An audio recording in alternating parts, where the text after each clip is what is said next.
Good evening and welcome to Love in the Time of COVID, a joint venture between Grace Church in the Plains, Leeds Church in Markham, and Emmanuel in Delaplane. And it's our pleasure to welcome this evening Dean Randy Hollerith of the Washington National Cathedral. Dean Hollerith, thank you so much for being with us from Washington. It's my pleasure. How is everything in God's country? We were blessed today with a beautiful Hunt Country day where here in the Plains we could worship outdoors and then streaming online, and it was just quite lovely. And Dean Randy, you have connections to this area, yes? Oh, yes. That's where all my people are from, more or less. My family has deep connections to Leeds. Most of my family that's deceased, they're all buried at Leeds, and unless the cathedral throws me in the crypt, I'll be buried at Leeds one day as well.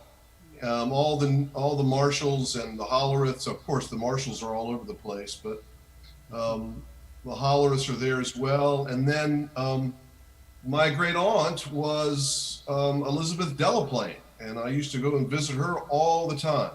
She and John Delaplane back in the day. And my cousin Ursula, I know, is still active and much beloved at Leeds, and I love that whole area. I'm just crazy about it. It is God's country, no doubt about it. Well, your presence with us on a Sunday evening, when I imagine you've had a lot going on today, is a great gift. And on a personal note, before we kind of begin, I want to thank you for doing the funeral of my cousin Liza Pope some years ago at St. James's Church in Richmond, where it was a tough day for my family. And you rallied the St. Catherine's girls around our family and the St. Christopher students on a tough day. And I won't forget the love you shared with all of us. And thank you for that day.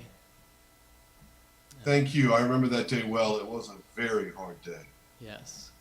Randy, before we begin, I thought we'd pray for the human family in these times that are so difficult. We'll pray for the human family. So the Lord be with you. And also with you. O God, you made us in your own image and redeemed us through Jesus, your Son. Look with compassion on the whole human family. Take away the arrogance and hatred which infect our hearts. Break down the walls that separate us. Unite us in bonds of love. And work through our struggle and confusion to accomplish your purposes on earth, that in your good time all nations and races may serve you in harmony around your heavenly throne, through Jesus Christ our Lord. Amen. Amen.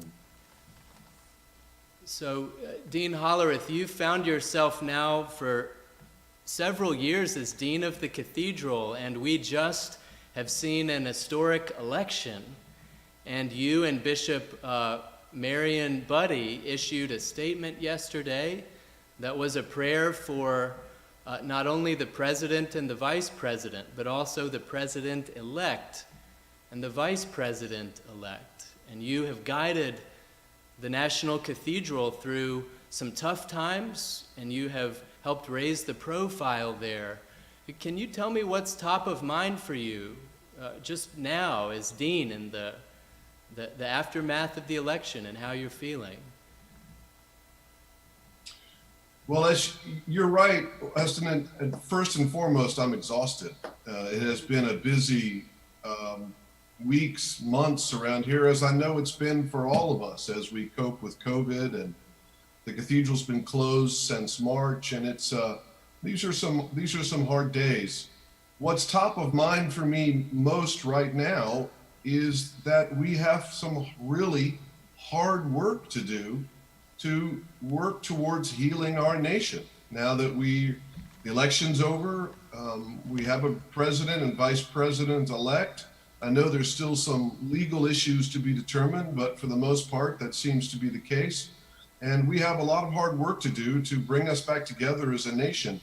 I worry that we are so divided that we demonize each other, and we can't thrive as a nation if we do that. When Dean Randy, when you think of demonizing and the culture around Washington, you know, you came from St. Stephen's in Richmond, where I come from and where Bill comes from, and you then went to Savannah as a parish priest, as rector of St. Peter's, Skidaway Island, and then St. James's. So you have the heart of a pastor and a parish priest.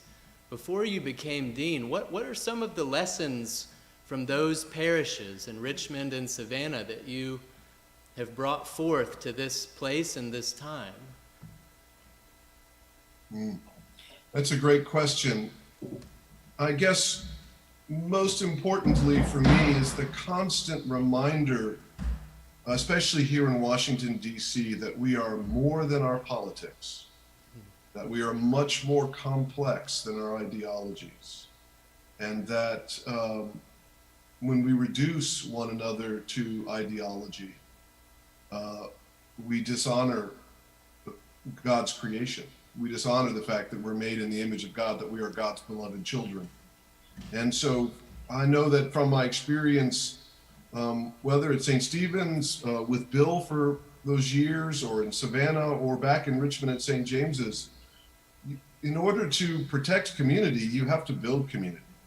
And in order to build community, you have to bring people together in such a way that they can hear each other's stories.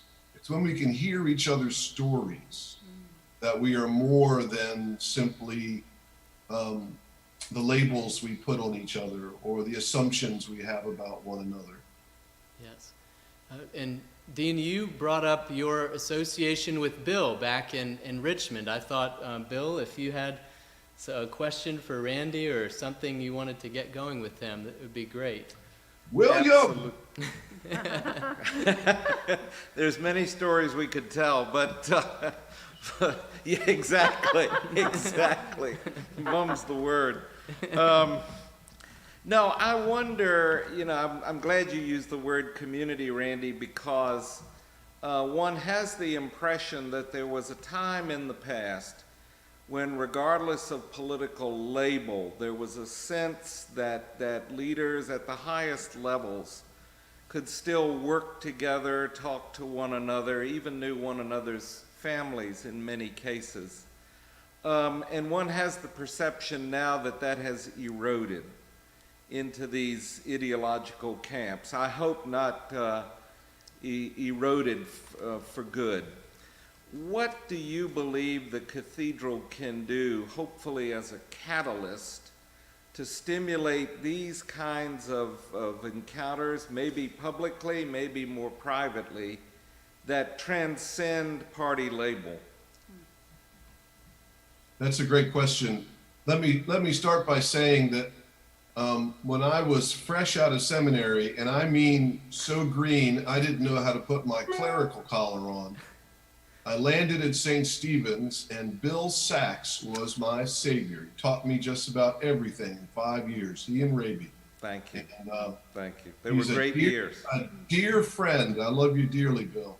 Likewise, brother. So, at the Cathedral, I try hard to make sure that we can be a place where everyone feels welcome.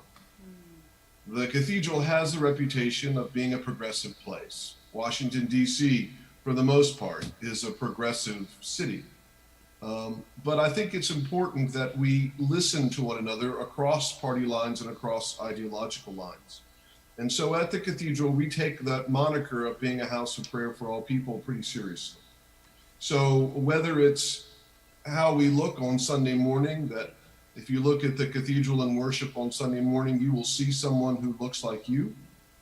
You'll see folks who are white, folks who are black, you'll see men and women, to the fact that whenever we try to do a national service, we try to make that service ecumenical or, more importantly, often interfaith.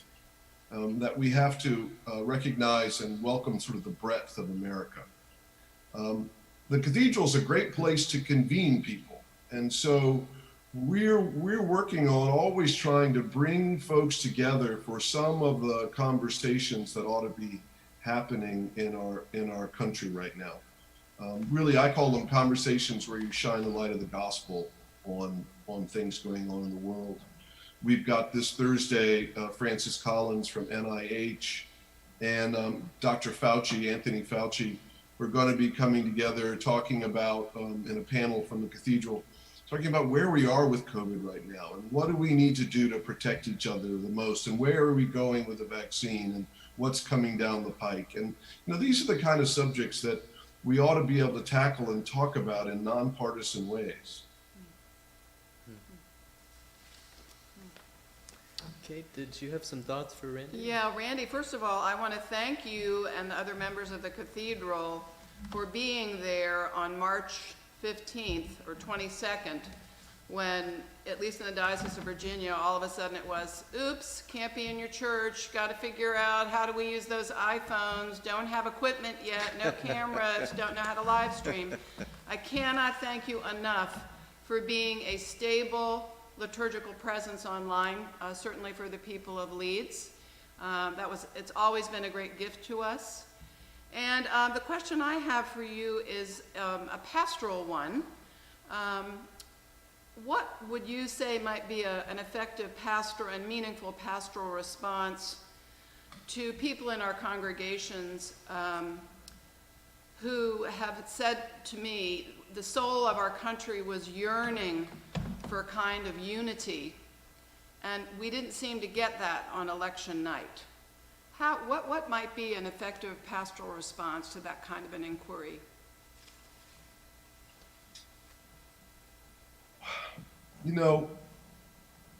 First, let me say it's our honor to be able to provide those services. It's really God's grace that we had just finished upgrading the cathedral's video equipment, cameras and screens right before, about 6 months before COVID hit. And our broadcast equipment before that had been really antiquated. Literally, it was held together by a VCR.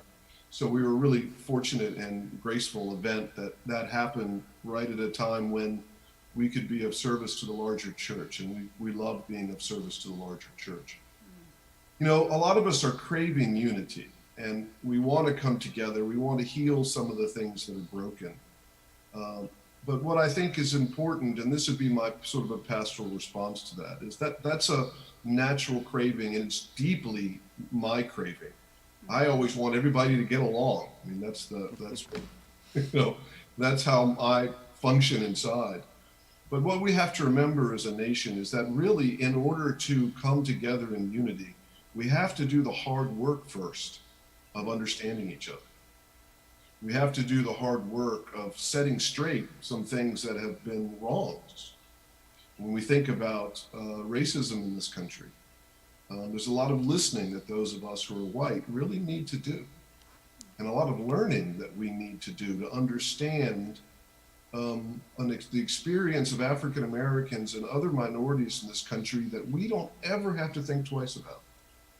And it's not that we don't consciously want to be accepting of everyone. It's just that we're blind to sometimes our own whiteness. And so for unity's sake, whether it's around political spectrum or racial issues, it means listening to each other. It means being vulnerable with each other. And it's going to take time. And our leadership is going to have to promote it.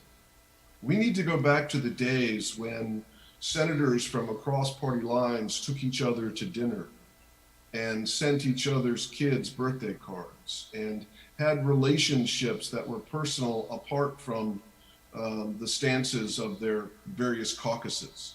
And that kind of leadership reflects in our nation. And when we don't have that kind of leadership, when we have this bifurcation where the two parties won't even talk to each other, they won't deal with each other, they simply are throwing mud on each other all the time, that spreads down to how we treat each other as Americans. Thank you. Randy, it sounds like part of the public witness you intend for the cathedral now has something to do with one of my favorite words, which is character, particularly moral character. Is that a correct perception? Is that a priority for you? And if so, in a time of COVID when our activities are restricted, how would you promote such a goal? Great question, Bill. Character is an important word for us. I think right now, and two other important words for us are servant leadership. You know, I think this is a time in our country we need to be lifting up and defining for people what servant leadership looks like, and helping to invite folks to live into that and to understand the depth and power of servant leadership. You know, in these days of COVID, you know, we're as blessed as we are cursed, in the sense that it's far easier in some ways for me to get people together like you all are doing tonight to have conversations than it is when the cathedral's open and I've got to get them to come to the cathedral from somewhere around the country and then put 1,000 people in the building. You know, we can gather people in ways we haven't been able to before. And we're always working towards gathering as many folks as we can. And especially when we get the College of Preachers reopened, which we hope won't be too far in the future, that becomes a place of more intimate conversations where you can talk about character. Character and leadership, whether it's in the church or whether it's in the wider culture, are incredibly important. I know I'm not answering your questions directly, only because I don't have a whole list of programs right now that I can share with you. Randy, I was with a good number of parishioners yesterday outdoors at an event, and one of them's a great supporter of Grace Church and also the Cathedral. And she came up to me and was concerned about her understanding of the religious right seemingly taking over the narrative of what it means to be a follower of Jesus in this country at this time. What, in your mind, as an Episcopal clergyman and as, you know, a leader of mainline Protestant America at this hour, can we do to counter the narrative that she and many others I hear from are so concerned about, the religious right? You know, first of all, the worst thing that the mainline denominations ever did was to cede the television airways to our evangelical and our fundamentalist brothers and sisters. We simply turned our back on being part of the media in that way. It didn't fit in some ways within the culture of our sacramental life. We thought it a little tacky at times and just didn't take part in it. But what we did is that by doing that, we allowed the message of what Christianity is in the wider culture to be defined by some folks that we might greatly differ with. And I think with Bishop Curry, we have an opportunity like we have never had before to be able to claim some platform in the country to talk about a different kind of Christianity, the kind of Christianity that he defines as the way of love, and following the way of love and what that means, so that it has teeth and that it has heft to it, that it's not some Hallmark greeting. And Michael Curry is so good at doing that. And as Episcopalians, we need to pick that up and to echo that work. And we try to do that at the Cathedral. We get relatively small numbers, 6,000 to 15,000 people watching us on a Sunday morning, which if you think about our evangelical or fundamentalist brothers and sisters who have their television programs, that's a tiny attendance.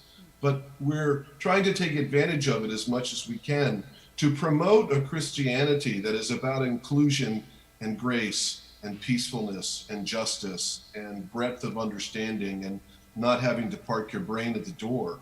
And we need to stop shying away from those opportunities to be and to put ourselves out into the world. And I think that's going to be one of the great blessings of this virus, is that so many of us, whether you're in a great big cathedral or whether you're in Leeds, we've all had to embrace this digital reality and learn how to deal with it. And now I think we need to build on it. You touch upon something that is a dear and yet troubling subject for me, and that is my perception as a historian that over the past generation or so, we in the historic mainstream churches have sacrificed our public voice. And by that I mean we haven't been silent, but the message we have put forth has been a very confused one in my judgment. We have passed institutional resolutions, and we've done all sorts of things institutionally, but I think it's been unclear what it is we've wanted average people to do. And whereas I think, to return to Weston's comment, I think the religious right has had some very clear messages about what they wanted ordinary people in various localities to do. So having given my Sunday evening homily, is there in any sense that your understanding of servant leadership can be a basis for formation of people in localities? You do reach people in a way that practically no other Episcopal church does. Is there a way to think of yourself as a catalyst for the development of local servant leadership? I think there's a lot of potential in working with what servant leadership is. What I want to start by doing is simply give some platforms to those I consider servant leaders. And so people begin to see what it is. We've seen such, from my point of view, horrible leadership, unkind, uncharitable leadership. And I think we need to model now by lifting up those who are other examples, better examples of that, what servant leadership looks like. And once again, I think Michael Curry is a great example of that. He's a wonderful ambassador to the idea of being able to lead with joy and with love and with conviction, and at the same time having a heart for justice and peace and reconciliation. Randy, it's quite likely that you may have already had interactions with President-elect Joe Biden during his role as vice president in the Obama administration, but now in his new role as president-elect, it could well be that he seeks out your perspectives on what it means to be a Christian leader during these tumultuous times. And I know several of my people today, worshiping outside, said how refreshing it was for them to hear him reference scripture in his remarks last night, and Christian music. So if you had the opportunity to share your perspective as a Christian leader on what it means to be a follower of Jesus in his role as president-elect, what perspectives might you share with him? Wasn't it great that he started talking about on eagle's wings? I mean, I thought that was wonderful in his address last night. You know, I would approach with fear and trembling any attempt to advise a president. I've never been requested to do anything like that in my time in this role. I think if I were asked, I think I would focus, one of the things I would focus on is how we as Americans treat the stranger. Mm-hmm. I think that is an essential Christian value of how we treat the stranger. And I don't think necessarily in recent years we have done that well. That doesn't mean we can't address issues around immigration in our country. We really need to address those. But we need to have an ethic about what it means to welcome a stranger, to deal with strangers, who is a stranger and who isn't. I think that would be first and foremost. And secondly, this idea that because we are all beloved children of God,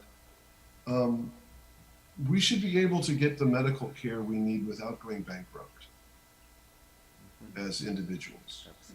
I don't want people to, I think it would be terrible if folks ever had to choose, as used to happen, between paying their car note or paying their rent or paying for their medications. I think we have some work to do there. And I would love to see, I know it's maybe pie in the sky, but I would love to see the country come together in some sort of understanding about this rather than throwing labels at each other of socialist or whatever else. But those are two subjects that weigh on me and have for the past 4 years.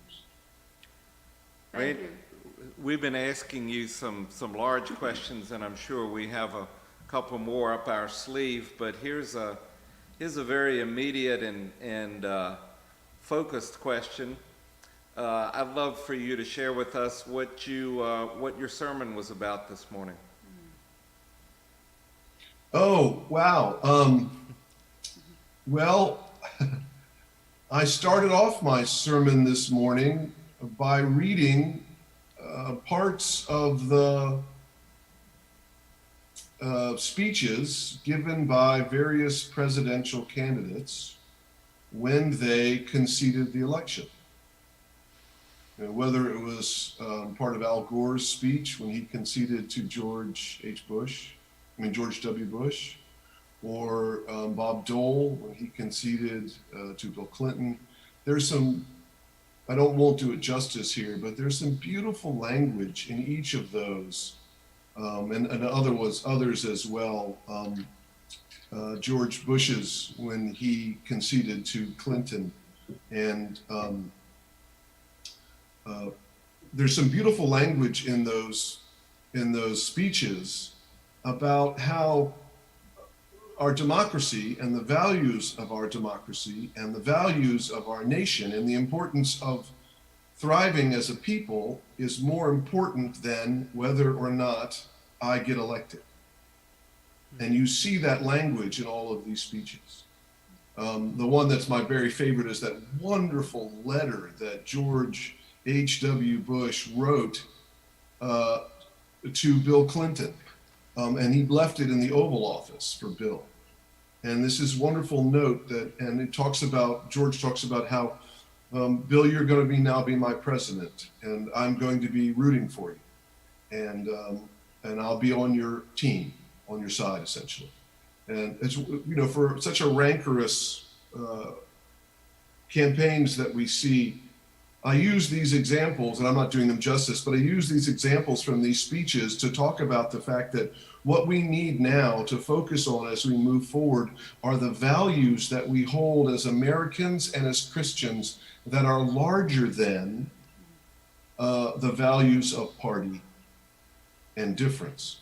And that you saw in each of those leaders how they clung to values larger than party, and that we need to be doing the same thing. And then I try to talk a little bit about healing and hope. Thank you for that. I just want to add one further thought and love to get your reflection on it. I was having coffee the other morning at a Starbucks in Richmond with someone I'm working on a writing project with, and we hit upon the question, when in each of our lives did we realize that it's not just about me, that I am part of something larger to which I am called to contribute. And my friend, who's much younger, but has become a dear friend, with a big smile was urging me, Bill, isn't this what you as clergy are supposed to be doing?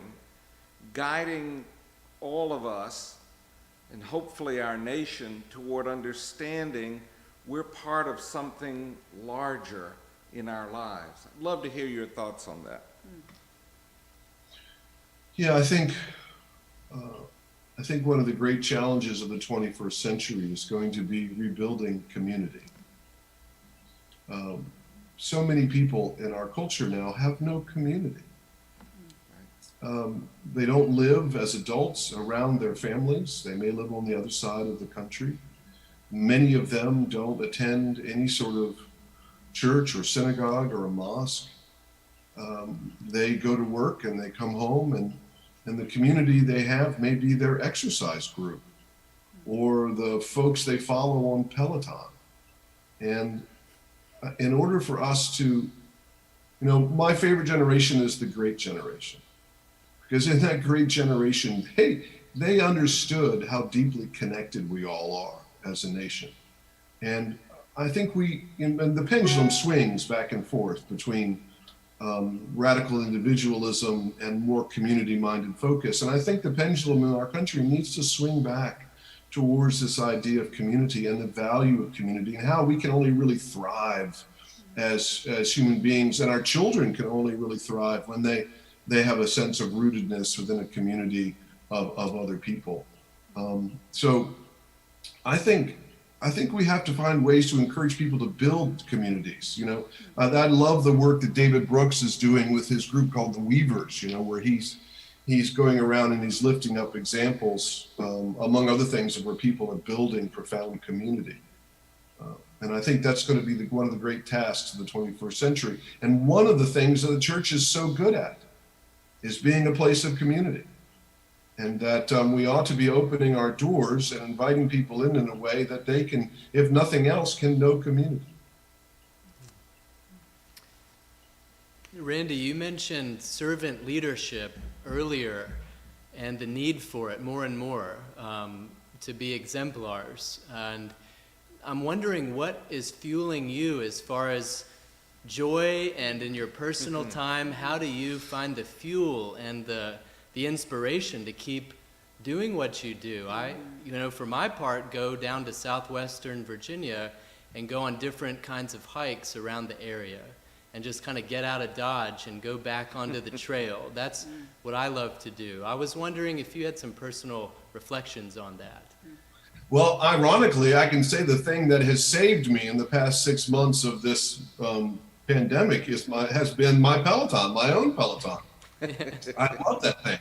I ride it nonstop, and literally, I ride it into the ground to deal with all kinds of stress and anxiety, and it's been a great blessing.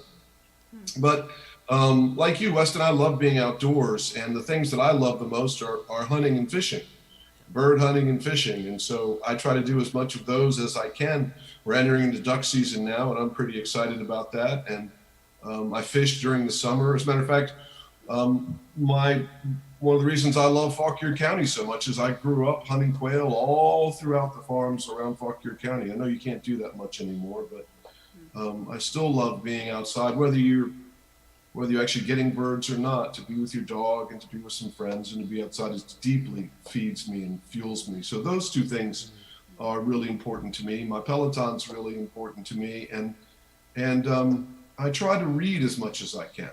I find I can keep myself healthier if I'm feeding myself, and I don't mean just churchy stuff. I mean novels and all kinds of things. So those are some of the things I enjoy doing. What's one of your favorite spots in Fauquier, just in general, whether it's hunting or not? One of your beautiful spots that you like to be in? Well, one of my favorite spots from my childhood is Fairfield. It was now owned by the Marriotts. It was my grandfather's home. And we used to go there 3 or 4 times a year. My grandfather would take us, and it wasn't his home then. They had sold it well before I was born. But we'd go back and visit the old house, and he always loved to take me to see my great-grandmother's, the date of her engagement, or maybe his great-great-grandmother, I don't remember. But it's the date of her engagement scratched with her diamond ring in one of the windows of the old house. And the nice thing is that the Marriotts had preserved it so that it was still there. And we'd have picnics on the ground and walk around, and he'd tell stories, and we'd look over those fields, and it was special, very special. What a beautiful image. Thank you. You've spoken, Randy, about the hard work that each of us has to do, and it's going to take a long, long time. And I'm wondering if you might share, at some point, say 4 years out, 4 years from now, what your hopes and your dreams might be for our country and for the role of the cathedral in helping to heal us and bring us together. Thank you. It's a great question. You know, my prayer is that the last 4 years and the divisions that have been growing beyond well before 4 years ago, and that continue, and that we're going to begin to see that we can't survive if we don't come together and take care of one another. I would love to see in 4 years that we don't talk about the middle of the country as the flyover states, and that the middle of the country don't talk about the coast as the elitists, that we're actually engaging with one another and appreciating one another's cultures and contributions and insights and wisdom, because there's a lot of it. There's a lot of it on the coast and a lot of it in the heartland. And we need to be learning from each other. And so that's my hope. How that comes about, I don't know. I just think, I don't know, sometimes I joke that if we had 2 or 3 good TV shows that, maybe sitcoms that had someone from Iowa and Minnesota and someone from New York City, and, just sort of talking about those cultural divides, making fun of them and harmonizing them, we might make some progress. But it's going to be leadership from the top who's kind of doing that by example. That needs to be shown by example, and we need to stop putting up with the language of demonization with each other. I think somehow we've got to fix the algorithms that keep feeding us the same stuff in our own fishbowl from Facebook and Instagram and wherever it is we turn. And those of us who will only watch MSNBC and those of us who will only watch Fox News, and it creates 2 different countries, and it's just not healthy. Not healthy at all. How the cathedral participates in that, I just try to keep us moving forward, being authentic in our worship, authentic in what we're offering, authentic in trying to encourage people to open up and embrace one another, to provide some programming to do that sort of work as well, and to be an example of a place where you can come and you are always welcome regardless of where you come from in the country. The gospel of Jesus is quite political, but the gospel is not partisan. And it is not one party or another does not own it. And as Christian institutions, we need to make sure that we are lifting up that truth. Randy, I have kind of a troublemaking question. I hope it's good trouble. Bill Sachs. Weston, if you weren't asking a troublemaking question, I'd be worried about you. Bill's a great mentor of mine at St. Stephen's in Richmond, and when I found myself vexed, by an issue or a problem, he would share with me a story from the Gospel according to Raby Edwards. And you had mentioned earlier that Raby and Bill were mentors of yours. As like me, you were fresh out of seminary and finding yourself in Richmond at St. Stephen's. Do you have a story about Raby and Bill that is fun and worth sharing in this space? That's my good troublemaking question. Oh, Weston, that is just perfect. Thank you for that one. Yeah, I got way too many of them. One of my very favorites is that it was Good Friday of my first year in ordained ministry. So I arrived in June, and here it was the following spring. It was Good Friday. And Raby always had this tradition where after Good Friday services, he would take the other clergy and go play golf. Now, it's not exactly the most sacramental thing I've ever seen, but it was great. It was a lot of fun. So Bill and I go with Raby to play golf, to play 18 holes. and they put us with a fourth. I mean, so we'd have a foursome, just this really nice guy who was going to be playing along with us. And so we're first tee, second tee, third tee, moving our way around the course. And I'm a terrible golfer, but I was having fun just being with the guys. And the fourth, who was with us, finally said, "So what do you guys do? What do you all do for a living?" And I was so young, and the glow of ordination was still like all over me. And so I piped up before anyone could say anything, and I said, "Well, we're all three Episcopal priests." And the fourth, that guy, just never said another word for the next 15 holes. We completely silenced him by the fact that he was playing with three clergy.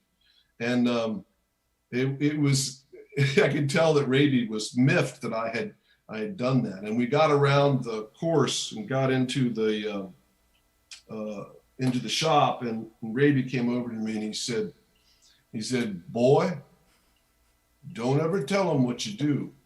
Just tell them you in sales."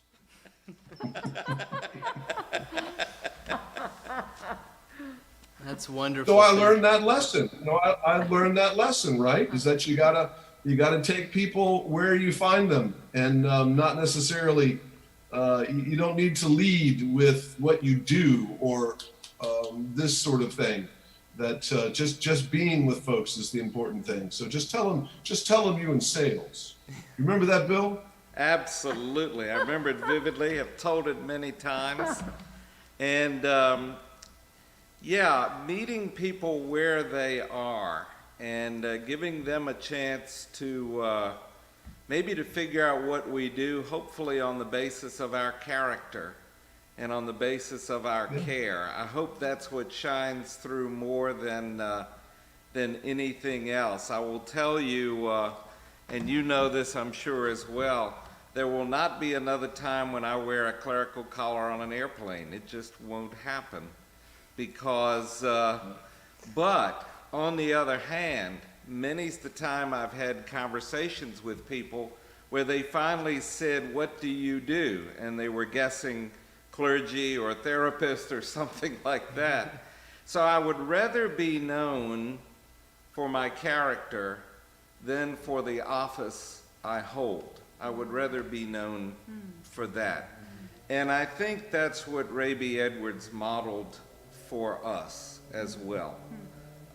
Because he could, as you know, he could talk to practically anyone under any circumstances.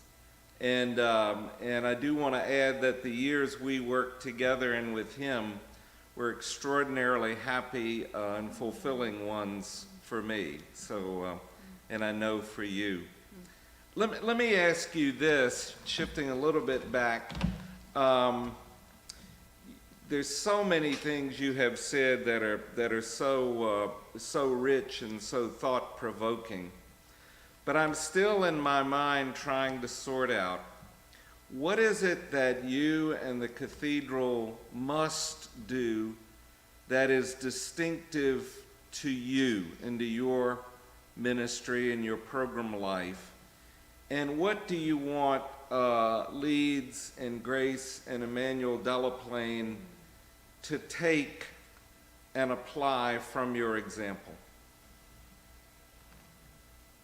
So say some more, Bill. What do you mean by what we must do? What do you mean by that? Well, my perception at least is that you are inevitably faced with certain kinds of particular demands. You do the funerals of public figures.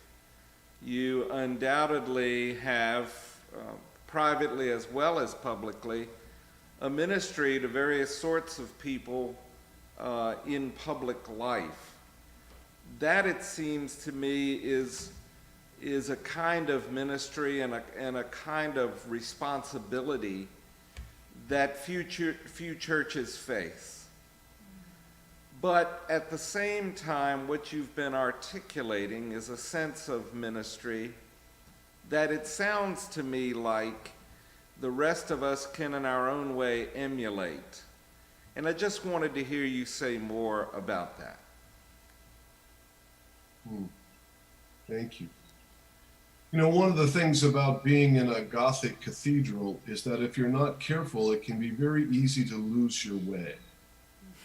You know, an immense structure like that is not only a church, it's a national monument. I think it's the 15th most visited site in Washington, D.C. It's a tourist attraction. It's a large nonprofit entity. And if you're not careful, you can lose your way, or you can muddle your identity. So first and foremost for me, what's most important is to remember who you are and why you're there. And who we are and why we're there is that we are there to promote the way of Jesus. We are there to represent Christ's reconciling love in the world. We are there to provide peace and beauty and love and justice and to stand for those things. And so first and foremost, that's the work we have to do. That's the key thing. In this COVID time, when the cathedral doors were closed and we essentially lost about $5 million in revenue, we talked about, and folks said to me, so, okay, what are we going to do? What are we going to focus on? I said, we're going to focus on who we are, which is a house of prayer, which is an Episcopal church. So that's first and foremost, to be authentic to who you are, I think is really important. And then at the same time, for me, in that big cathedral, it is to provide a sense of radical hospitality, in the sense that folks who we encounter, whether it's coming through our door or whether it's online, know that they have a place there, whether or not they're Episcopalian, whether or not they're Christian, whether or not they're people of faith whatsoever, but that they are welcome, and that God's love is molded, is exemplified in how we function at the cathedral. You know, for a long time there was, when the cathedral was first envisioned by L'Enfant, it wasn't a cathedral, it was a great church for national purposes. And L'Enfant had it in one of his iterations of his plans for building Washington, D.C. And it was supposed to be down on the Mall, sort of equidistant from the legislative and the judicial and the branches of government, and you'd have this great church for national purposes down there as well. And of course, that never happened. But when the Bishop of Washington, the first Bishop of Washington, decided that he wanted to pick up that idea of a great church for national purposes, rather than try to stick it downtown on the Mall or somewhere down there, he actually instead found the highest spot in Washington.